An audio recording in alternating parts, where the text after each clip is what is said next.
Assalamu alaikum students. Hope all of you are fine. Today we are going to discuss a very interesting topic of physics 9th class. It's unit number 3 and the topic is first law of motion. You can also call it law of inertia.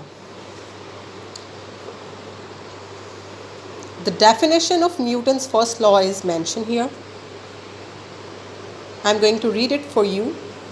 A body continues its state of rest or of uniform motion in a straight line provided no net force acts on it. This is the definition and you must have to learn it by heart. अब मैं आपको थोड़ा सा explain करने जा रही हूँ कि Newton's first law of motion कहता क्या है. न्यूटन्स का फर्स्ट लॉ ऑफ मोशन ये कहता है कि अगर कोई चीज़ रेस्ट पे है तो वो रेस्ट पे ही रहेगी. For example, book lying on the table. अगर आपके कमरे में एक किताब है और वो टेबल पे पड़ी है तो क्या थोड़ी देर बाद खुद ब खुद उड़ के आपके पास आ जाएगी? नहीं, वो वहाँ ही रहेगी.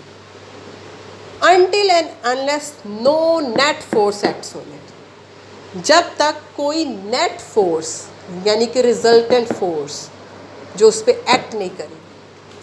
और वो नेट फोर्स क्या है? आप अपने हाथ से उसको उठा लेंगे. ये तो बात होगी रेस्ट की और ये तो बड़ी सिंपल बात है.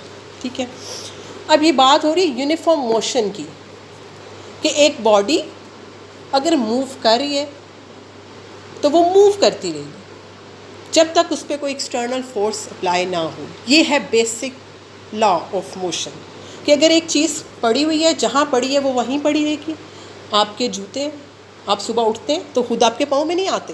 क्या करते हैं? आप उठते हैं, फोर्स अप्लाई करते हैं और जूता पहनते हैं.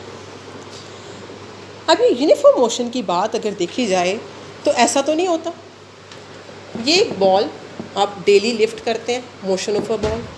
बॉल आपने फेंका, ऊपर गया, कुछ देर बाद नीचे आ गया, ये तो रुक गया. ये मूव करता करता ऊपर प्लैनेट में क्यों नहीं चला गया? ये क्वेश्चन. इसका मतलब है Newton's first law of motion गलत कह रहा है. नो. अब हम पढ़ेंगे कि क्यों गलत नहीं कह रहा.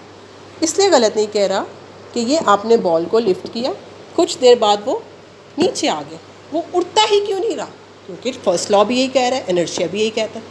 तो उसके रीज़न है simply due to friction. What is friction? Friction is air resistance, रुकावट.